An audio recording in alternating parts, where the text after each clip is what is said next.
नमस्कार, India voice देख रहे हैं आप और मैं हूं आपके साथ शिवम दुबे।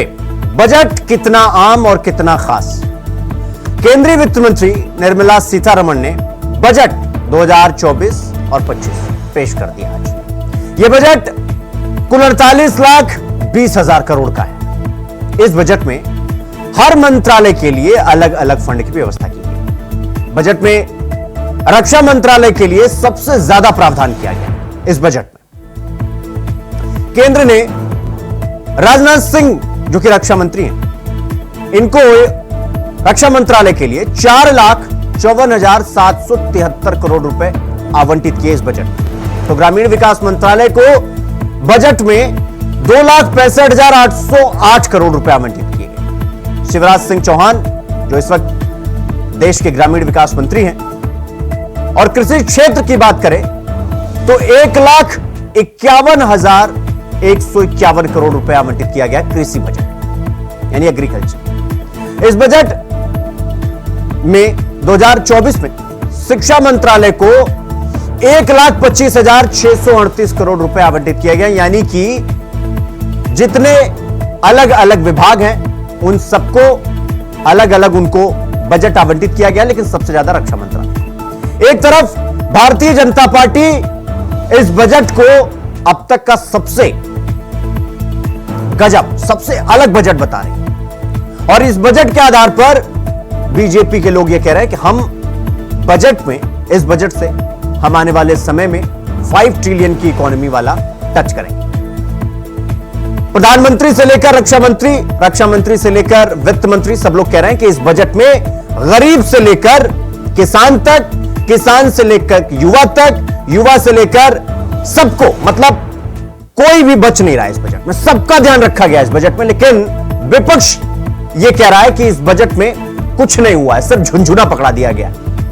इस बजट को झुंझुना बताया विपक्ष। तो आपको सुनवाते हैं वित्त मंत्री निर्मला सीतारमण ने कहा। Global context. The global economy, while performing better than expected, is still in the grip of policy uncertainties. Elevated asset prices, political uncertainties, and shipping disruptions continue to pose significant downside risks for growth and upside risks to inflation. In this context, India's economic growth continues to be the shining exception and will remain so in the years ahead.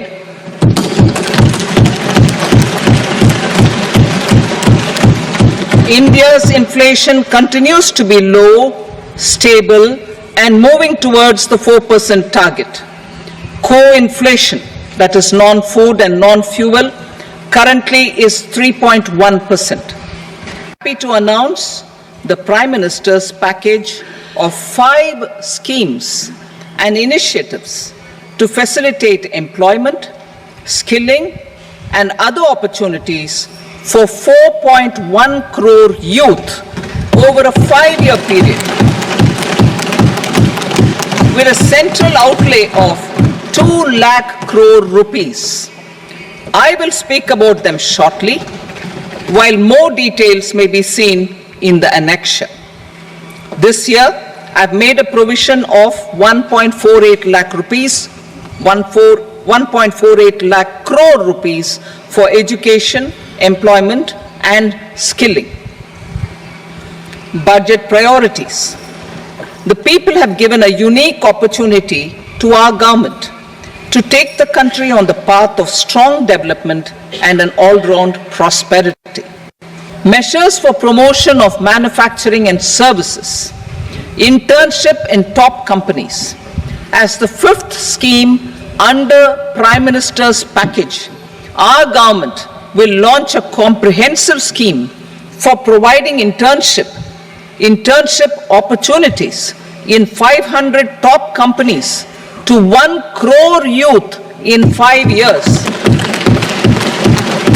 They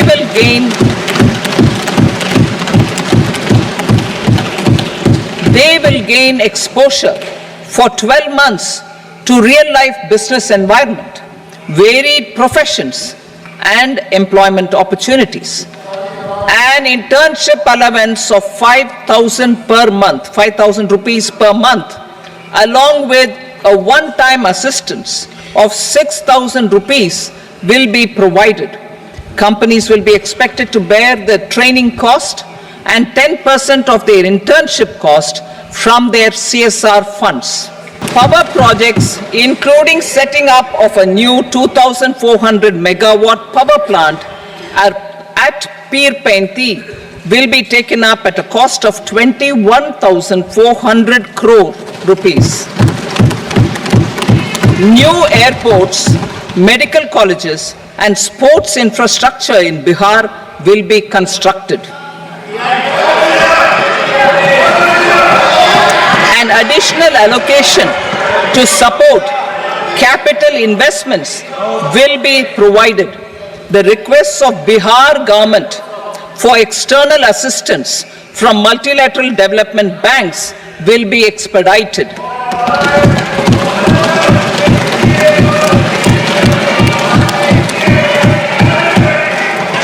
Andhra Pradesh Reorganization Act. Our government has made concerted efforts to fulfill the commitments in Andhra Pradesh Reorganization Act.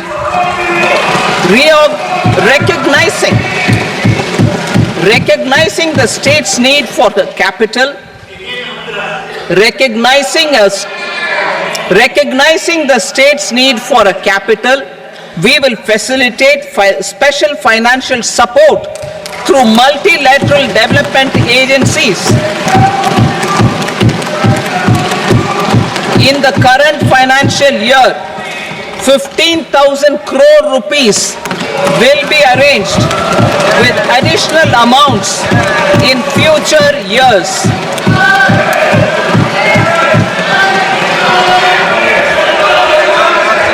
Our government is fully committed to financing and early completion of the Polavaram irrigation project, which is the lifeline for Andhra Pradesh and its farmers. This will facilitate our country's food security as well.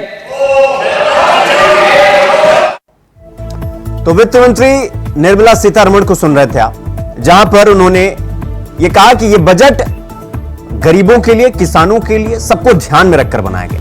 अब आपको सुनवाते हैं कि प्रधानमंत्री और उत्तर प्रदेश के मुख्यमंत्री योगी आदित्यनाथ ने इस बजट को लेकर क्या कुछ कहा, सुनिए। हमें हर शहर, हर गांव, हर घर एंटरप्रेन्योर्स बनाना है। इसी उद्देश्य से बिना गारंटी के मुद्रा लोन की लिमिट को 10 लाख से बढ़ाकर 20 लाख रुपए किया गया है। इससे छोटे कारोबारियों, विशेष रूप से महिलाओं, दलित, पिछड़े, आदिवासी परिवारों में स्वरोजगार को बल मिलेगा। साथियों, हम सब लोग मिलकर भारत को ग्लोबल मैन्युफैक्चरिंग हब बनाएंगे। देश का एमएसएमई सेक्टर मध्यम वर्ग से जुड़ा हुआ है। आदरणीय प्रधानमंत्री श्री नरेंद्र मोदी जी के मार्गदर्शन में देश की नई संसद में माननीय वित्त मंत्री जी ने देश का आम बजट प्रस्तुत किया है। यह बजट सर्वस्पर्शी, सर्वसमावेशी, विकासोन्मुख 140 करोड़ भारतवासियों की आशा, आकांक्षा और अमृत काल के संकल्पों को पूरा करने वाला सिद्ध होगा। ये नाउम्मीदी का पुरंदा है और शुक्र तो इस बात का है कि इंसान इसमें भी जिंदा है। इस समय अशोक भाई को पकड़ना भाई। जो सवाल पहले थे, महंगाई, बेरोजगारी और जो सपने दिखाए गए थे बड़े बड़े, अगर हम यूपी का ही देख लें तो निवेश की हालत क्या रही होगी। और जो बातें आंकड़ों के हिसाब से बड़ी बड़ी कही जाती हैं, जो इनके प्रोजेक्ट चल रहे होंगे वो प्रोजेक्ट कोई समय पर पूरा नहीं हुआ है इनका। यह पहला बजट गरीबों, महिलाओं, किसानों व युवाओं की आशाओं और आकांक्षाओं को फलीभूत करने वाला बजट है। मुझे पूर्ण विश्वास है कि यह बजट विकसित भारत के निर्माण में एक नया अध्याय लिखेगा। मैं यह विकासोन्मुखी बजट प्रस्तुत करने के लिए माननीय वित्त मंत्री निर्मला सीतारमण जी को बहुत बहुत बधाई देता हूं। तीसरी बार मोदी सरकार का जो बजट आज प्रस्तुत हुआ है वह बहुत शानदार है, बहुत जोरदार है।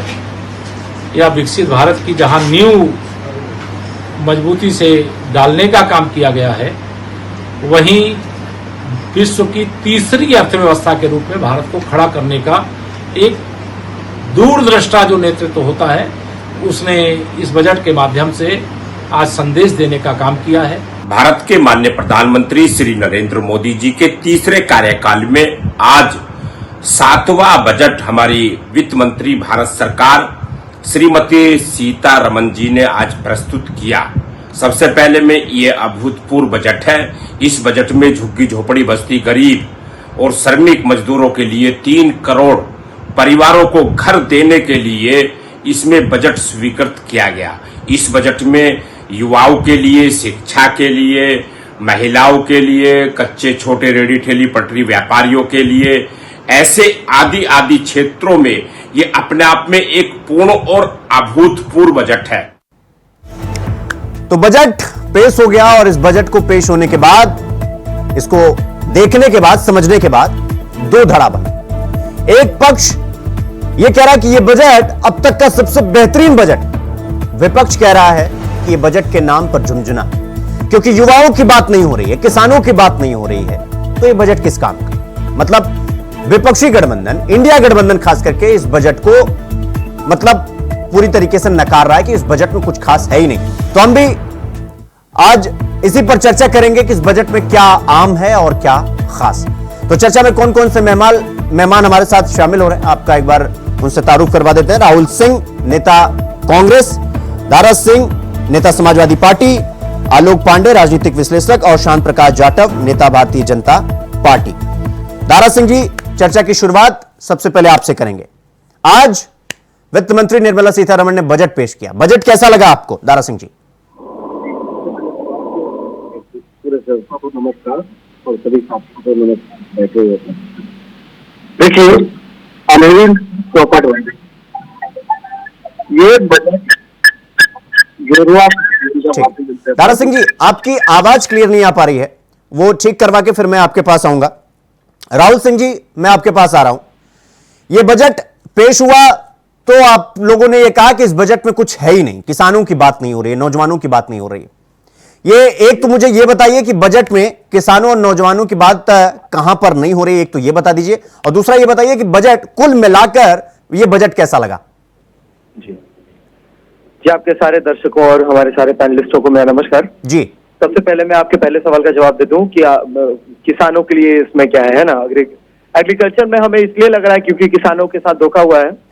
क्योंकि किसानों को जो किसानों के फर्टिलाइजर पे जो सरकार खर्च करती थी वो 2023-24 में 1,79,000 करोड़ था, 1,89,000 करोड़। 2024-25 में 1,64,000 करोड़ कर दिया गया है इस बार जो निर्मला सीतारमण जी बजट लेके आई हैं। तो ये जो 25,000 करोड़ का जो लाइबिलिटी किसानों पे दे दिया गया है फर्टिलाइजर्स का, तो ये एक दुर्भाग्यपूर्ण बात है। और अब देखिए 60,000 करोड़ आप देते हैं किसान निधि, किसान सम्मान निधि, और उधर से ऐसे हाथ घुमा के 25,000 करोड़ किसान सिर्फ फर्टिलाइजर के थ्रू ले रहे हैं। आगे देखिए किसानों का ही एक और चीज बताऊंगा मैं कि जो क्रॉप इंश्योरेंस होता था 2023 में 24 में इसका बजट था पिछले साल 15,000 करोड़, और किसानों को फिर भी इंश्योरेंस से प्रॉफिट नहीं हो रहा था। इसे बढ़ाना चाहिए था, किसानों को जो लॉस हो जाता है वर्षा में, बाढ़ में, सूखा में, तो ये घटा दिया गया है, 500 करोड़ और कम कर दिया गया है इसमें क्रॉप इंश्योरेंस वाले में। तो इस तरीके से गरीब बच्चों का अगर देखा जाए मिड डे मील में जो न्यूट्रिशन बेस्ड सब्सिडी होता है उसमें 2022-23 में 36,000 करोड़ का इनका ये था, 86,000 करोड़ का, 86,000 करोड़ 2 साल पहले। अभी 45,000 करोड़ है, 40,000 करोड़ घटा दिया गया। जबकि हम देख रहे हैं कि हमारे कितने बच्चे कुपोषित हैं, न्यूट्रिशन का प्रॉब्लम चल रहा है बच्चों में हमारे देश में। तो डब्ल्यूएचओ के रिपोर्ट्स के बाद भी न्यूट्रिशन बेस्ड सब्सिडी घटा दी गई। और सिर्फ यही नहीं, अगर आप मनरेगा का देखिएगा, गरीब मजदूरों का हमने कांग्रेस पार्टी ने वादा किया था नया पत्र में कि हम 250 से 400 रुपया करेंगे प्रतिदिन का जो मजदूरी है, क्योंकि आज देखिए ना, इतने साल हो गए, 10 साल हो गए, 150 रुपया नहीं बढ़ेगा। तो आज देखिए मनरेगा का 2021-22 में जो बजट था 90,000 करोड़ का था, जिस पर हंसते थे मोदी जी। आज गरीबों के पास एम्प्लॉयमेंट नहीं है तो वो मनरेगा में मजदूरी कर रहे हैं, कम से कम अपना पेट काट रहे हैं। आज 2024-25 में इस बार के बजट में 86,000 करोड़ कर दिया गया, 4,000 करोड़ और घटा दिया गया। तो गरीबों पे, गरीब बच्चों के पेट पे ये लात है। प्रधानमंत्री पोषण योजना, जो आज से नहीं, इंदिरा गांधी, हर प्रधानमंत्री, अटल बिहारी वाजपेयी, मनमोहन सिंह, हर सरकार में ये प्रधानमंत्री पोषण योजना किसी ना किसी फॉर्म में रही है। उसका बजट देखिए, उसका बजट घटा दिया गया है। 12,681 करोड़ था 2021-22 में, 3 साल बाद ये 12,466 करोड़ है। तो बच्चों के पोषण में से, मिड डे मील में से, ये सब में से क्यों कम कर रहे हैं आप? अब बड़ा बड़ा अमाउंट कम कर रहे हैं, मनरेगा का इतना बड़ा फंड आप घटा दिए। तो इस तरह से देखिए, डिफेंस के नाम पे ये वोट मांग लेते हैं। डिफेंस के एक्सपेंडिचर का बजट घटा दिए हैं। 2023-24 में पिछले साल 4,55,000 करोड़ था, इस बार 4,54,000 करोड़ है। यहाँ भी 1,000 करोड़ और कम कर दिया गया है। हम कह रहे हैं अग्निवीर हटाइए, परमानेंट भर्ती कीजिए, बजट थोड़ा बढ़ाइए जरूरत है तो। लेकिन यहाँ क्यों प्रॉब्लम हो रहा है? क्योंकि 55 लाख करोड़ जो कर्जा था देश पे 70 साल में जितनी भी सरकारें चलाई, सबने ले दे के 55 लाख करोड़ का था। आज देखिए 200 लाख करोड़ का खाली कर्जा है। तो ये जो 3 गुना 4 गुना हो गया, इसका इंटरेस्ट चालू हो गया है। इस साल का हमारा इंटरेस्ट जो है, जो भारत सरकार ने कर्जा लिया है, केंद्र सरकार को इस साल का इंटरेस्ट 12.25 लाख करोड़ देना है। और ये कहां से आएगा मैं आपको बता दूं, ये हमारे पॉकेट से आएगा। 2023-24 में पिछले साल जीएसटी के थ्रू जो सेंट्रल गवर्नमेंट को इनकम हुआ था, जीएसटी के थ्रू, वो था 27,28,000 करोड़। और 2024-25 जो इस साल के रिपोर्ट में आया है, वो 31,29,000 करोड़ है। तो यहाँ पे 4 लाख करोड़, 4,01,000 करोड़ हमारे पॉकेट से एक्स्ट्रा जीएसटी निकाला गया एक साल में। तो ये कंपनसेशन यहां से होगा, इधर से काटिए, किसान के फर्टिलाइजर इधर से काटिए, गरीब बच्चों के पोषण से काटिए, डिफेंस में से काटिए। ठीक है, ठीक है। राहुल जी, मैं आपके पास आऊंगा। श्याम प्रकाश जाटव जी जवाब दीजिए। वो कह रहे हैं कि किसानों के लिए ये कोई बजट मायने नहीं रखता, क्योंकि आपने उनका भी बजट घटाया।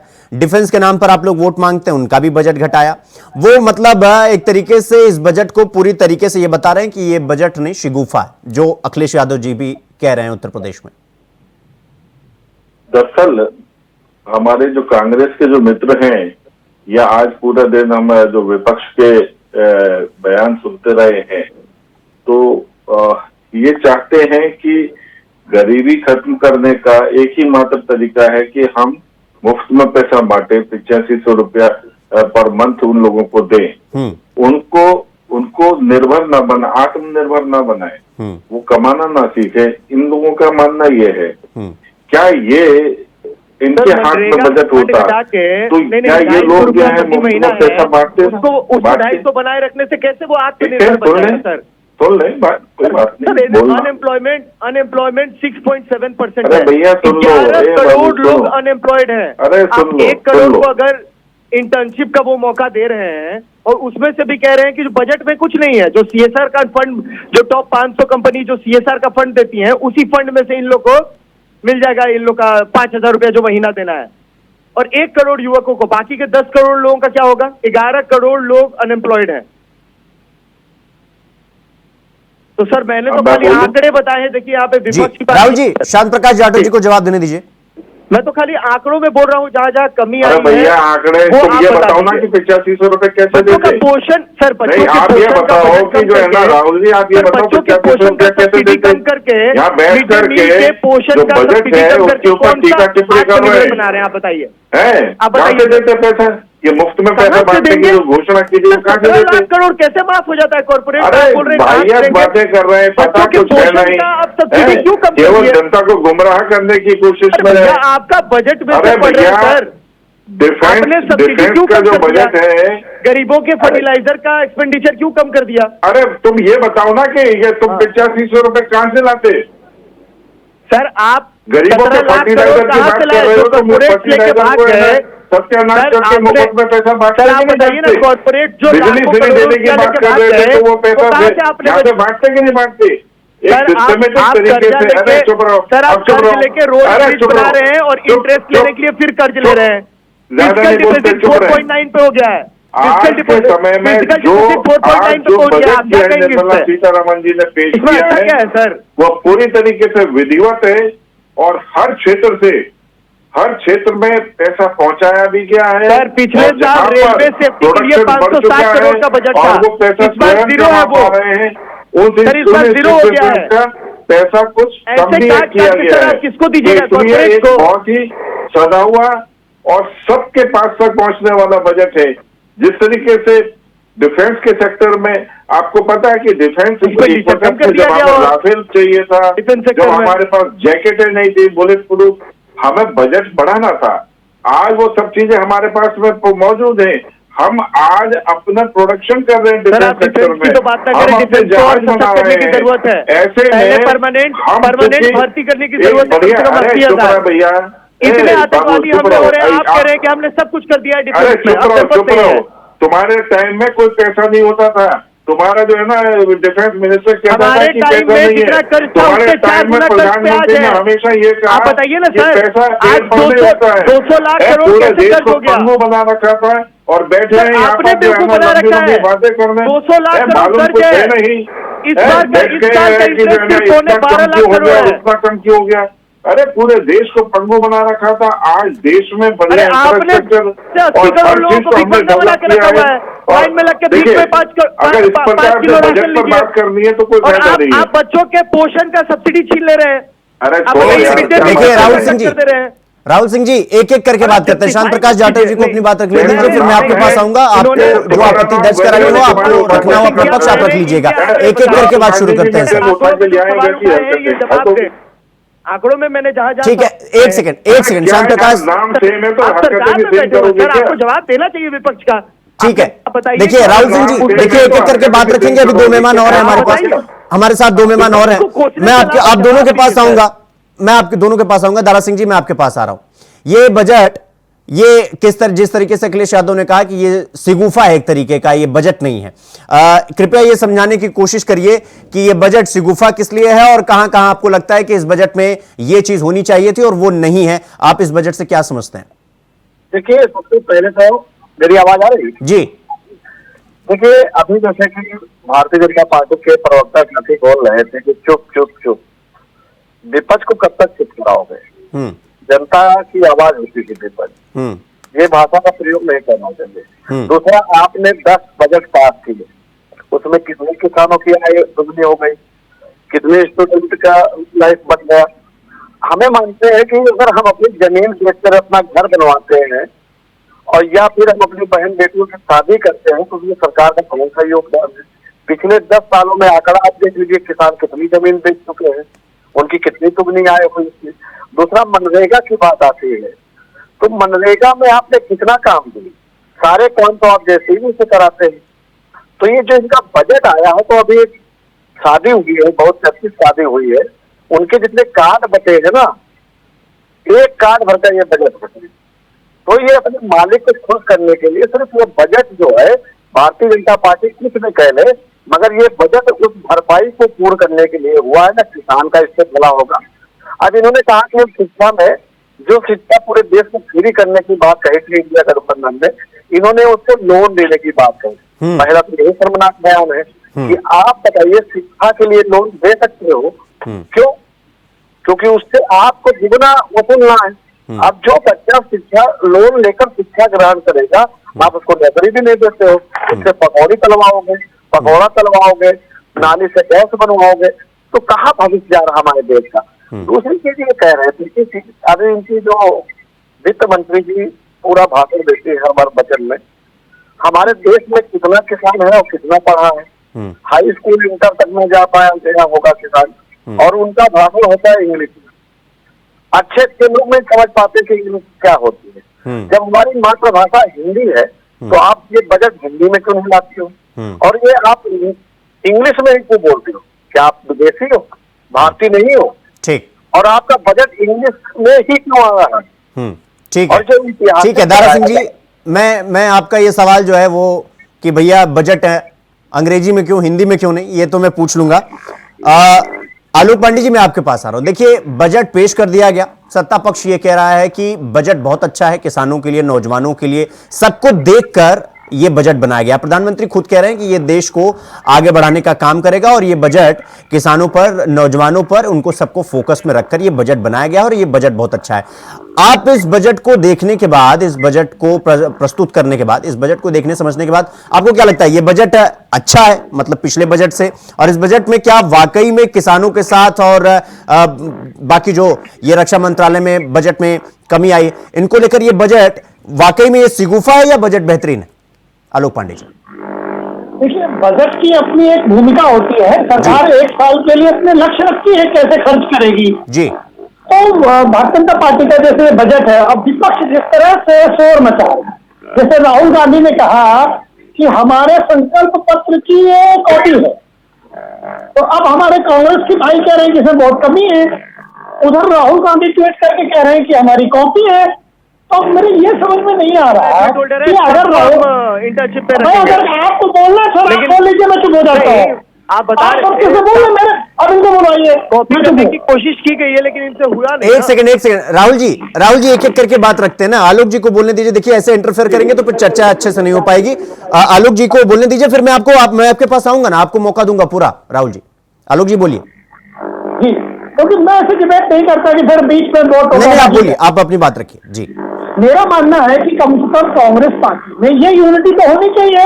जो राहुल गांधी ने ट्वीट किया है वो एक सिमिलर तरीके से नीचे तक है। अब ये कह रहे हैं कि फुहर नकल की, तो क्या बोलने लगे? अभी आपको 10 सेकंड चुप नहीं रह सकते क्या? अरे हमें बोल नहीं दीजिए यार, आपके भी सरकार नहीं कि मेरा मुंह बंद करा दो आप। नहीं, आप बोलिए ना सर, आप बोलिए ना, आपको कौन रोक रहा है? ठीक है आलोक जी, आपकी आवाज भी ठीक से नहीं आ पा रही, उसको ठीक करा के मैं आपके पास आऊंगा। देखिए राहुल सिंह जी, ये बात तो सही है ना कि मतलब जिस तरीके से कांग्रेस पार्टी कह रही है कि हमारा जो घोषणा पत्र था उसी को कॉपी पेस्ट कर लिया आपके नेता, ये बात तो कह ही रहे हैं, ये बात तो सच है ना सर? कुछ चीजों के लिए किया है ना सर। जैसे मान लीजिए 1 करोड़ लोगों को इंटर्नशिप के लिए बोला है, उसमें पैरामीटर भी तय नहीं किया गया है। बोला गया है टॉप 500 कंपनीज को ये किया जाएगा। आप बताइए 500 कंपनीज को अगर 1 करोड़ से आप डिवाइड कीजिए तो 4000, एक कंपनी 4,000 लोगों को कैसे इंटर्न रखेगी? आप बताइए मुझे। और उसका जो बजट है उसका कोई इनका स्पेशल बजट नहीं है। जो कंपनीज का CSR फंड होता है जो हर साल देने के लिए वो कटिबद्ध है, वही फंड में से उनको पेमेंट कर दिया जाएगा। मतलब उन्हीं का पैसा उन्हीं में, मतलब उनके लिए कुछ स्पेशल 1 करोड़ लोगों के लिए इनके पास बजट में नहीं है। और मेरा देखिए एक ही मुद्दा है कि जितनी भी चीजें मैंने बताई उसमें, जैसे PM गरीब कल्याण योजना के लिए जो सेंट्रल गवर्नमेंट की स्कीम रहती है, PM गरीब कल्याण योजना, 2021-22 में 2,72,000 करोड़ बजट था।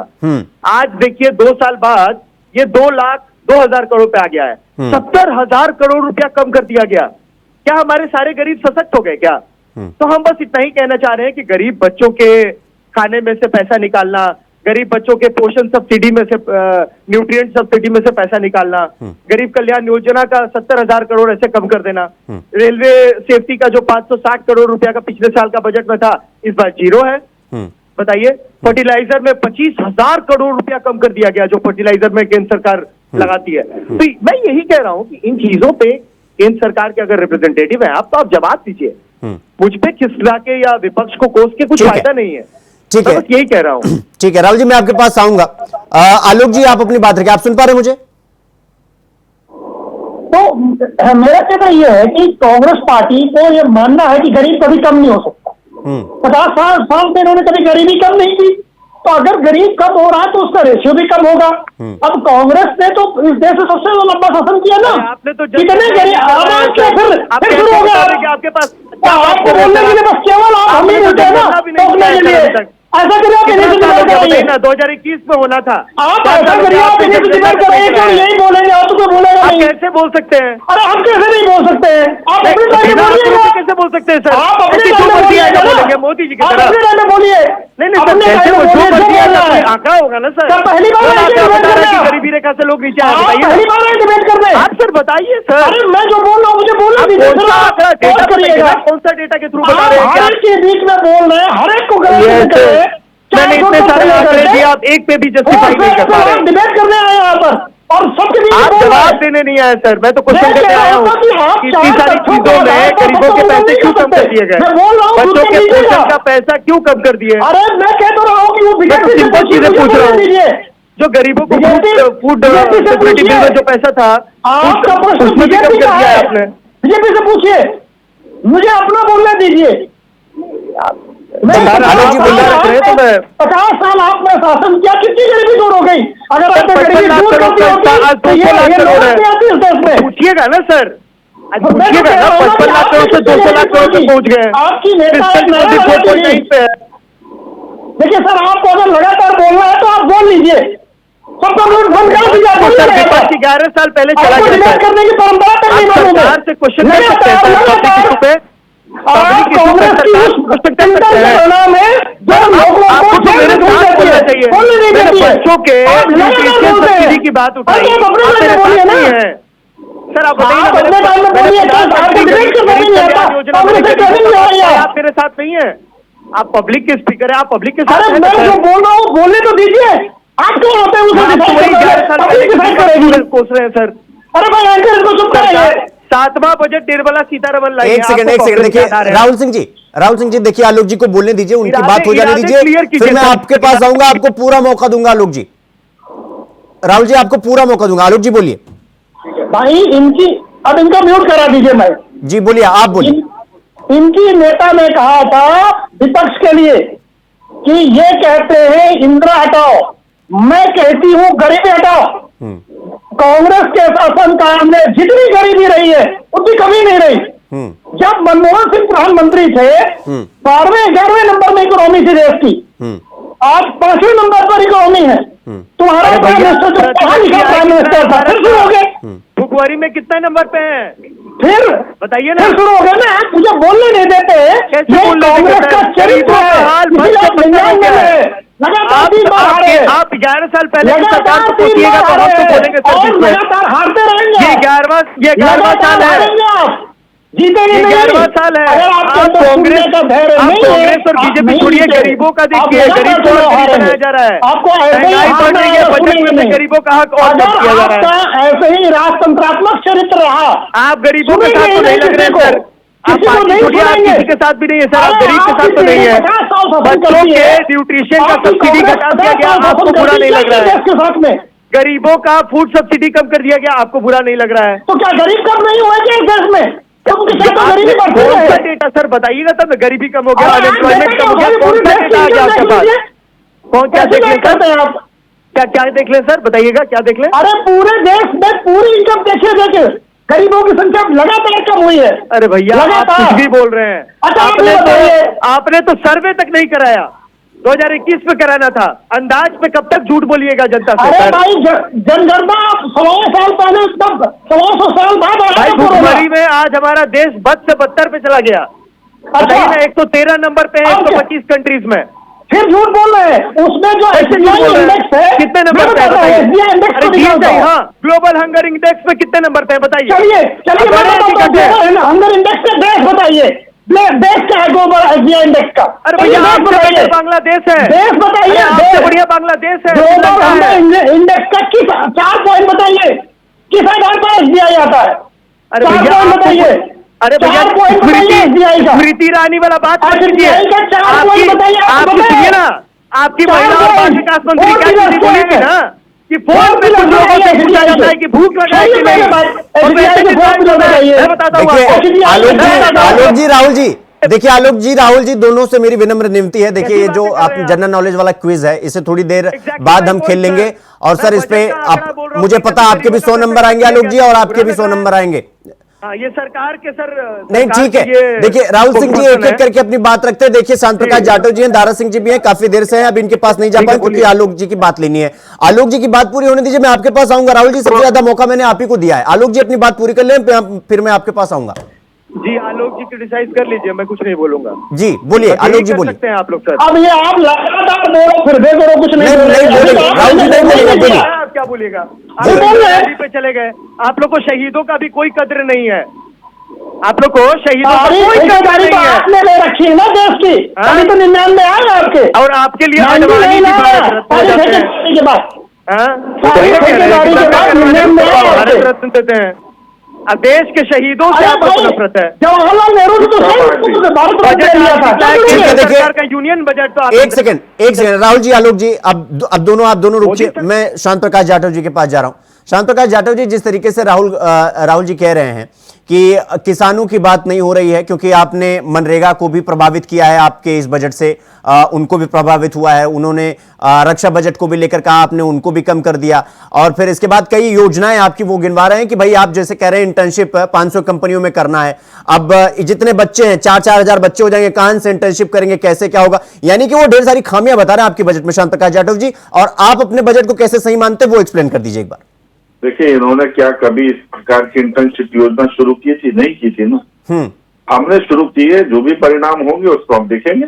सरकार इंप्लीमेंट करेगी ना, कहाँ कितना करना, कैसे करना, वो हमने तय करना है ना। अभी तक तो कांग्रेस ने ऐसा कुछ किया नहीं था। और दूसरा, इसके अलावा जो एग्रीकल्चर में जो सब्सिडी के जो विषय है, हम तमाम तरीके से जो है ना किसी भी चीज में एग्रीकल्चर को बेहतर से बेहतर बनाने के लिए वो है।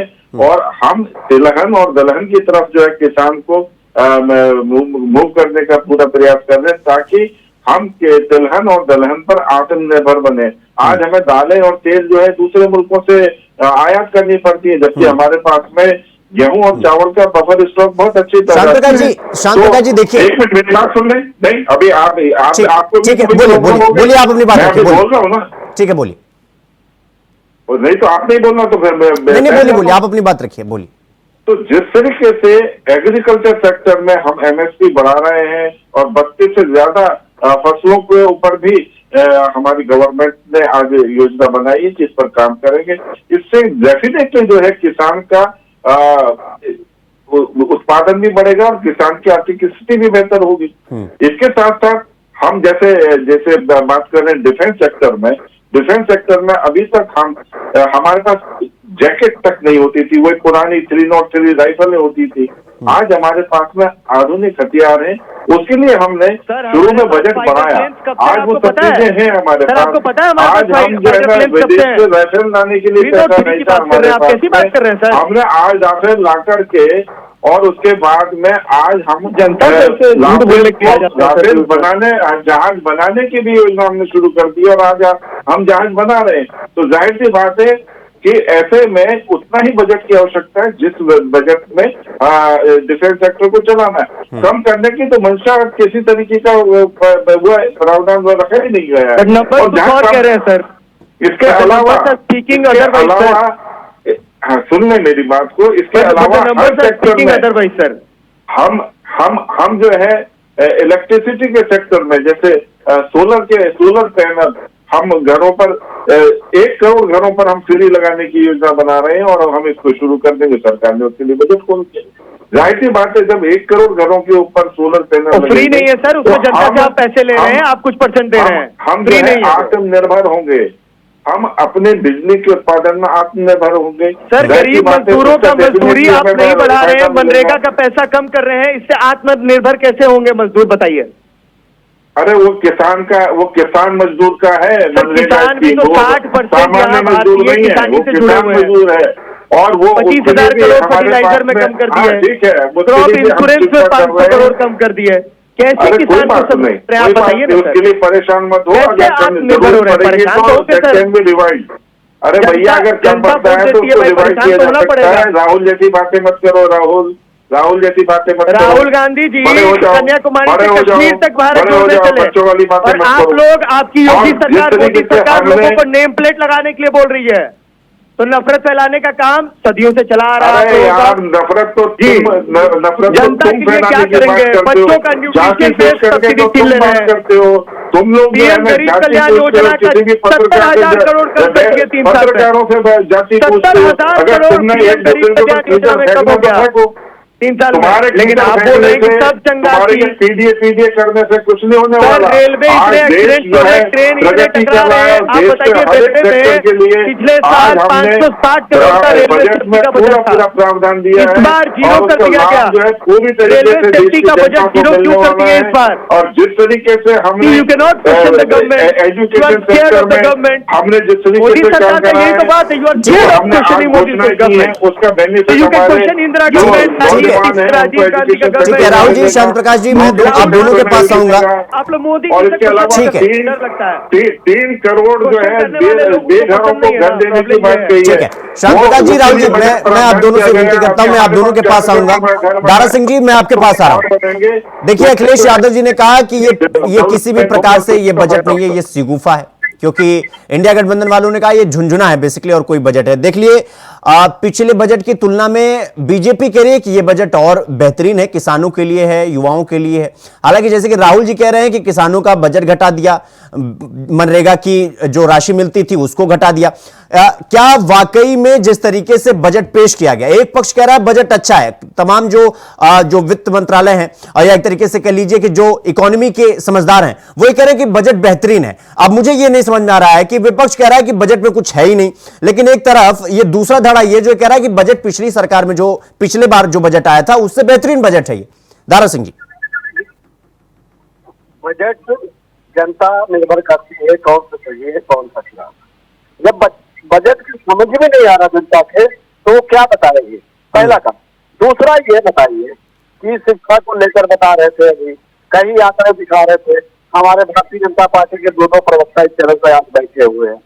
ठीक है, मैं दोनों लोगों से पूछना चाहता हूँ कि जो 70 साल आप कहते हैं उस 70 साल में आप एक बेहतर शिक्षा प्राप्त करने के बाद आज हमारे साथ डिबेट में बैठी हुई। पहले शिक्षा का जो झाड़ था, जिस तरह से आंकड़े थे जो हो रहा था देश में, उसमें आप लोग साथ नहीं दिए। उसमें भी आप लोगों ने जैसे अंग्रेजों के जमाने में कुछ लोग गद्दारी की थे, माफी मांगे थे, उसी तरह आज आप लोग कर रहे हैं। दूसरा चीज अभी आपको हम बता दे रहे हैं, जिस स्वास्थ्य विभाग से आप पैसा लेते हैं, ठीक, बिजली विभाग से आके लीटर अनाज से वसूली करते हैं। दूसरा, मोबाइल के रिचार्ज आप इतने महंगे कर दिए।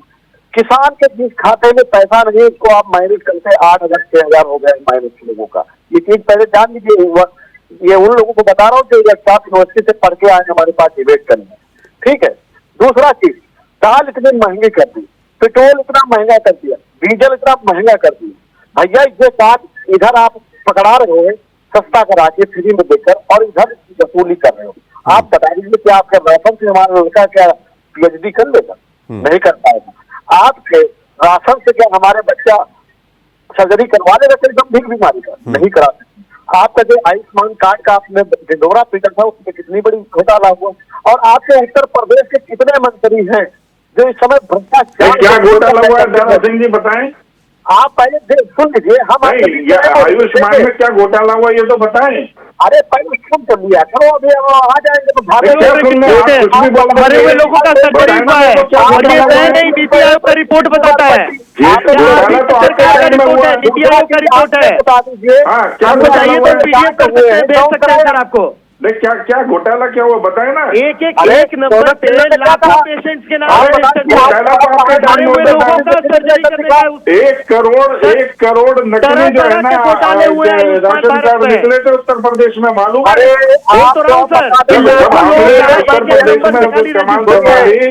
योगी जी के टाइम में समाजवादी पार्टी के टाइम के 1 करोड़ फर्जी राशन कार्ड निकले थे करवाया नीट की, और वो आप लोगों ने बनाए थे। मंत्री ने फर्जी आंकड़े जो है ना,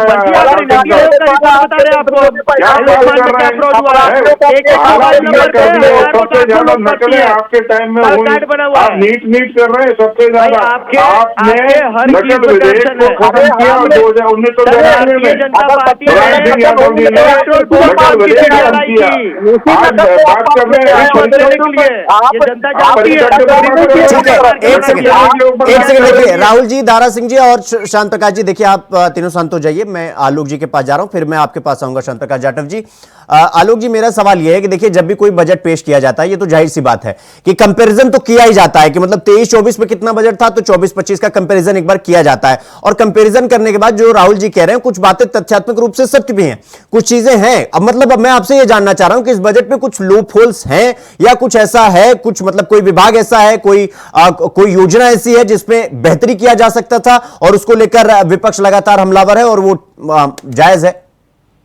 देखिए, राहुल जी के एक तथ्य को हमने क्रॉस चेक किया जी। इन्होंने कहा कि रेलवे में सुरक्षा में 500 करोड़ रुपए पिछली बार थे, इस बार शून्य कर दिया गया है। ये तथ्यात्मक रूप से गलत और झूठ है। कैसे बताइए ना। 1.08 लाख करोड़ रुपए सुरक्षा के लिए दिए गए हैं।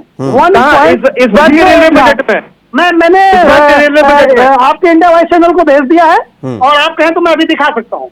दिखाइए जरा। अगर अभी कहें मैं अभी दिखा दूंगा। ये तथ्यात्मक रूप से झूठ बोल रहे हैं, तो कांग्रेस का चरित्र है झूठ बोलने का। अरे आप झूठ बोलने से आप बैठ के नहीं होगा सर, कुछ दिख नहीं रहा सर। 2.6 लाख करोड़ रुपए आवंटित किए गए हैं, इनमें से 1.08 लाख करोड़ रुपए रेलवे सुरक्षा को बढ़ावा देने के लिए किया जा रहा है। अरे भैया, आप पहले बताइए ना, पहले तो आपने रेलवे का बजट झूठ बोलते हैं, पहले तो रेलवे का बजट निकलता था। बिल्कुल नहीं, आप झूठ बोल रहे हैं। फंड की बात कर रहे हैं। देश की जनता मैं तो को बता रहा हूँ, गुमराह करने का काम करते हैं। रेलवे सेफ्टी नाम से फंड जो आता था वो 1.08 लाख करोड़, उस नाम का कोई फंड नहीं है, तो आप बता रहे हैं। आप तो मेडिकल कॉलेज भी बनवा दिए, कहाँ से बनवा दीजिएगा? फंड कहाँ है बजट का? लोग जरा बताइए। एक तरह ऐसे आप कुछ नहीं बोल रहे हैं। आपके बजट में रेलवे सेफ्टी नाम से कहाँ है? कुछ नेशनल चैनल में आकर के अरे बिल्कुल नहीं, आप झूठ बोल रहे हैं। ये कांग्रेस का राष्ट्रीय चरित्र, रेलवे का झूठ बोलने वाली पार्टी है। एक फैक्ट भी आपका टिका नहीं, कुछ नहीं आप झूठ का बात करते हैं। तारीफ ढंग से करके आया करिए। बजट बढ़ा झूठ बोलते हैं, सिग्नलिंग और आप झूठ बोल रहे हैं। माफी मांगिए देश से, देश की जनता से, इंडिया वाइस चैनल के दर्शकों से, क्या आप झूठ बोल रहे हैं यहाँ पे बैठ के? यू आर टेलिंग अ लाई। भी आप बैठेंगे झूठ बोलते हैं आप। क्लियर कर दूंगा। आप झूठ बोल रहे हैं, से नहीं होता है, लगातार झूठ बोल रहे हैं। बजट में नहीं लिखे हैं, चेक करिए कहाँ से आप पहुंच गए हैं। 1.08 लाख करोड़ रुपए रेलवे सेफ्टी के लिए आवंटित किया गया है। एक सेकंड राहुल जी, आलोक जी देखिए, एक सेकंड। ये जो 2024-25 का जो ये भारतीय रेलवे का बजट है, ये 2,62,000 करोड़ का है और इसमें रेलवे की सुरक्षा के लिए 1,08,000 करोड़ रुपए आवंटित किया गया है इस बार। जी, ये फैक्चुअली गलत बोल रहे हैं। हाँ, अरे बिल्कुल नहीं, मैंने भी देखा है। नहीं, फैक्ट चेक एक बार और कर लीजिएगा राहुल जी। देखिए हो सकता है मिस्टेक हो सकती है किसी से भी, मैं ये नहीं कह रहा हूं कि हर आंकड़े हर आदमी मुंह-जुबानी याद करके बैठता है, लेकिन एक बार आप भी फैक्ट चेक कर लीजिए। देखिए, क्योंकि अश्विनी वैष्णव ने इसके लिए बाकायदा धन्यवाद भी जताया, आप एक बार चेक कर लीजिएगा। आलोक जी अपनी बात रखिए। अब बजट में देखना मैं ये कह रहा हूँ कि जब कांग्रेस के लोग इसी तरह राहुल गांधी गलत बयानी करते हैं और ये दूसरे राहुल है, ये मुंह से तो देश के लोग क्या तो देखिए राहुल जी, यहाँ झूठ बोलकर कोई जा नहीं पाएगा, आप चिंता मत करिए। राहुल जी, यहाँ झूठ बोलकर कोई नहीं जा पाएगा, आप चिंता मत करिए। जी, स्टेटमेंट रीचेक किया जाएगा। जी बोलिए। आप रीचेक करिए और अगर मैं गलत हूं तो मैं देश से माफी मांगूंगा। आपने भी एक सेकंड राहुल जी, देखिए आप एक बार फैक्ट चेक कर लीजिए। अभी तो समय है, फिलहाल आप बैठे हुए, आप चेक कर लीजिए एक बार। आलोक जी, आप अपनी बात रखिए, तब तक फिर मैं शांत प्रकाश जावड़ेकर जी के पास जाऊंगा। मैं सिर्फ यही कह रहा हूं कि कांग्रेस का चरित्र ये है कि इनका सबसे बड़ा नेता भी झूठ बोलता है और इनका पार्टी का प्रवक्ता भी झूठ बोलता है, एक्चुअली इनकरेक्ट बोलता है, देश को बदनाम करता है। सुनिए ना, नरेंद्र मोदी आपके नेता हैं। तो इस तरह से नरेंद्र मोदी ने राम और राम रहीम के साथ स्टेज शेयर करता था नरेंद्र मोदी। अब आप बजट पे बात कर रहे हैं, राम रहीम पे बात कर रहे हैं। राहुल जी देखिए, बजट पे ही रहते हैं, अभी बजट पे ही रहते हैं। उनके यात्रा पर जिस दिन आएंगे आपको बुला लेंगे, उस दिन हो जाएगा कि कौन कहाँ जा रहा है, क्या बोल रहा है, क्या नहीं बोल रहा है, वो हम कर लेंगे। अभी बजट पे ही रहते हैं राहुल जी बजट पे। वही मैं कह रहा हूँ कि ये कैरेक्टर असैसिनेशन ना करें, मुझे भी देखिए व्यक्तिगत टिप्पणी करने से बचिए आलोक जी, व्यक्तिगत टिप्पणी करने से बचिए। जब ये मुझे बीजेपी का प्रवक्ता कहते हैं, वो मेरे विदेश मंत्रालय का बजट 7,000 ये बताइए, जब आप मुझे बीजेपी का प्रवक्ता कहते हैं, विदेश मंत्रालय क्या बात करते हैं आप सरकार का पक्ष ले रहे हैं। विदेश मंत्रालय का बजट 29,000 झूठ बोलता है, मैंने आपको पकड़ा है।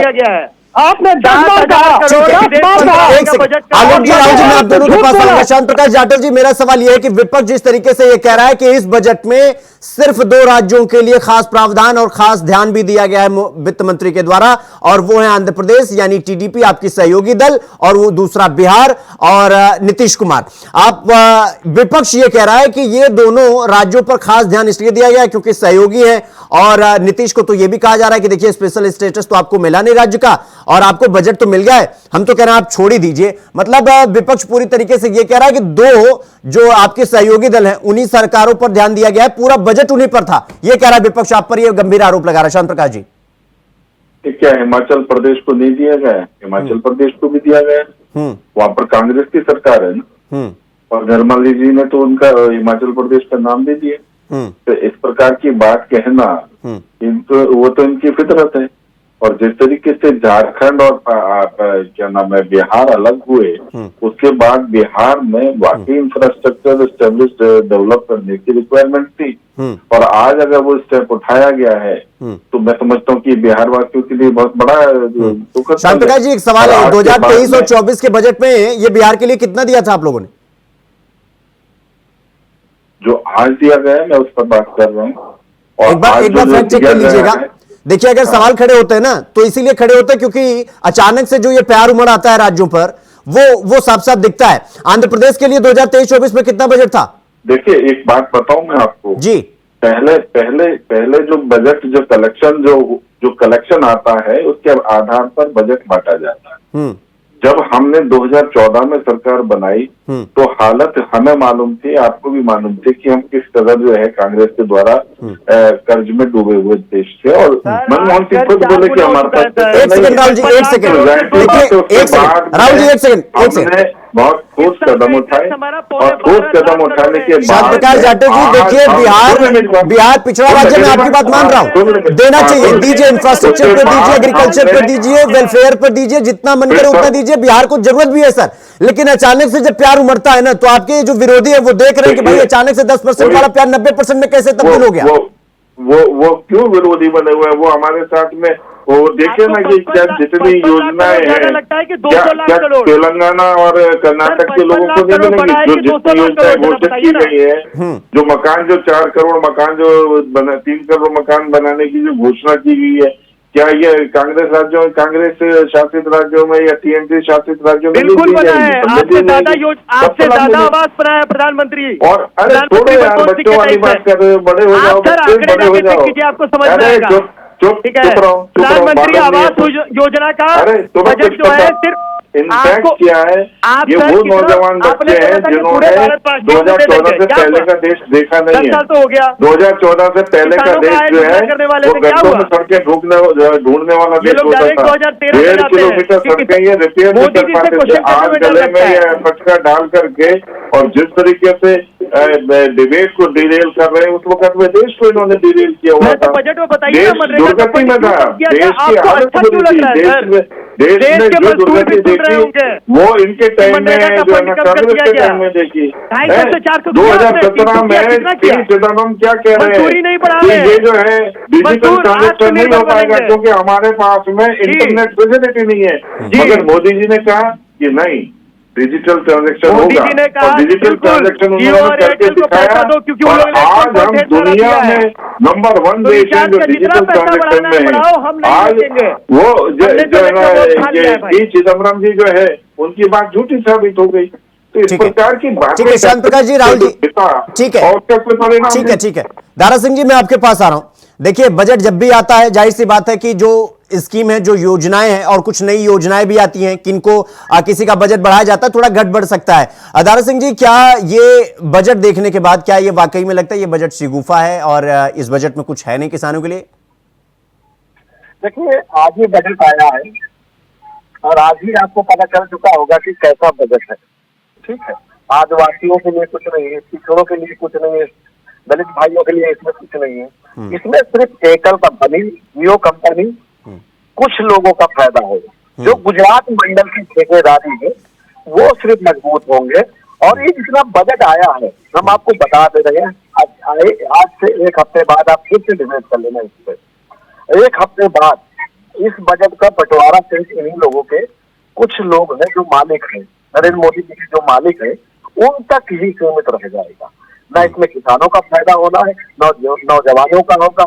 आपको फिर सड़कों पर रोड बेच के धक्का लगाते हुए मिलेंगे, एम्बुलेंस में डीजल खत्म मिलेगा। ठीक है, देखिए अस्पताल में ठीक है दारा सिंह जी, देखिए समय का अभाव है, बजट तो आया है और अपने अपने नजरिए से सब बजट को देख रहे हैं। हालांकि बजट को थोड़ा समझने के बाद आगे जैसे जैसे बजट को समझने की कोशिश की जाएगी, ये तो क्लियर हो जाएगा कि इस बजट से कितना लाभ है कितना नुकसान है, ये तो आने वाला समय भी बताएगा।